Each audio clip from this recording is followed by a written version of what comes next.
ನಮಸ್ಕಾರ ಸ್ನೇಹಿತರೆ, ಇದು ನಿಮ್ಮ ಪಿಕೆ ಟೈಮ್ಸ್. ಇವತ್ತು ನಾವು ನಿಮ್ಮ ಮುಂದೆ ತರುತ್ತಿರುವ ಸುದ್ದಿ ಇತಿಹಾಸದ ಹೆಮ್ಮೆ, ಸಂಸ್ಕೃತಿಯ ಸಂಕೇತವಾದ ಗದಗ ಜಿಲ್ಲೆಯ ಲಕ್ಕುಂಡಿಯಿಂದ.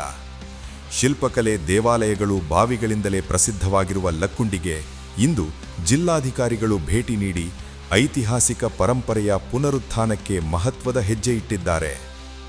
ಗದಗ ಜಿಲ್ಲೆಯ ಲಕ್ಕುಂಡಿಯಲ್ಲಿರುವ ವಿವಿಧ ಐತಿಹಾಸಿಕ ದೇವಸ್ಥಾನಗಳು ಮತ್ತು ಬಾವಿಗಳಿಗೆ ಜಿಲ್ಲಾಧಿಕಾರಿ ಸಿಎನ್ ಶ್ರೀಧರ್ ಅವರು ಸ್ಥಳ ಪರಿಶೀಲನೆ ನಡೆಸಿದರು.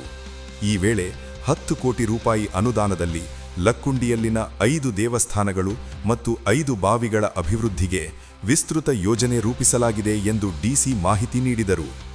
ಇದು ಕೇವಲ ಅಭಿವೃದ್ಧಿಯಲ್ಲ, ಲಕ್ಕುಂಡಿಯ ಐತಿಹಾಸಿಕ ಗುರುತನ್ನು ಪುನಃ ದೇಶದ ಗಮನಕ್ಕೆ ತರುವ ಪ್ರಯತ್ನವೂ ಹೌದು. ಡಿಸಿ ಸಿಎನ್ ಶ್ರೀಧರ್ ಅವರು ಲಕ್ಕುಂಡಿಯಲ್ಲಿನ ಪ್ರಮುಖ ಐತಿಹಾಸಿಕ ಸ್ಥಳಗಳಿಗೆ ಭೇಟಿ ನೀಡಿ ಪರಿಶೀಲನೆ ನಡೆಸಿದರು.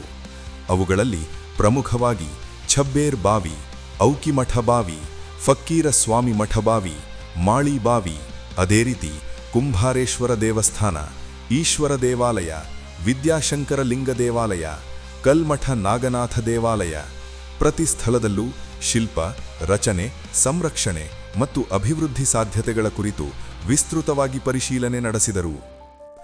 ಭೇಟಿಯ ವೇಳೆ ಕುಂಭಾರೇಶ್ವರ ದೇವಸ್ಥಾನದ ಸುತ್ತಲಿನ ಪ್ರದೇಶ ಡಿಸಿಯ ಗಮನ ಸೆಳೆದಿದೆ. ದೇವಸ್ಥಾನದ ಹೊಂದಿಕೊಂಡೇ ಕೆಲವು ಮನೆಗಳನ್ನು ಕಟ್ಟಿರುವುದು ಕಂಡುಬಂದಿದ್ದು, ಇದು ಭವಿಷ್ಯದ ಅಭಿವೃದ್ಧಿಗೆ ಅಡ್ಡಿಯಾಗುವ ಸಾಧ್ಯತೆ ಇದೆ ಎಂದು ಡಿಸಿ ಅಭಿಪ್ರಾಯಪಟ್ಟಿದ್ದಾರೆ.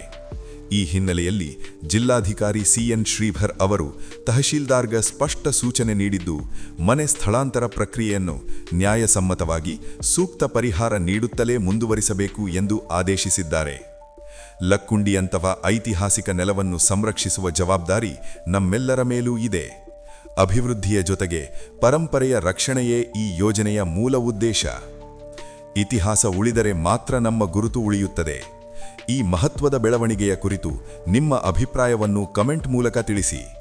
ಇಂತಹ ಇನ್ನಷ್ಟು ನೇರ ಮತ್ತು ನಿಜ ಸುದ್ದಿಗಳಿಗಾಗಿ ಪಿಕೆ ಟೈಮ್ಸ್ ಅನ್ನು ಲೈಕ್, ಶೇರ್ ಮತ್ತು ಸಬ್ಸ್ಕ್ರೈಬ್ ಮಾಡಿ.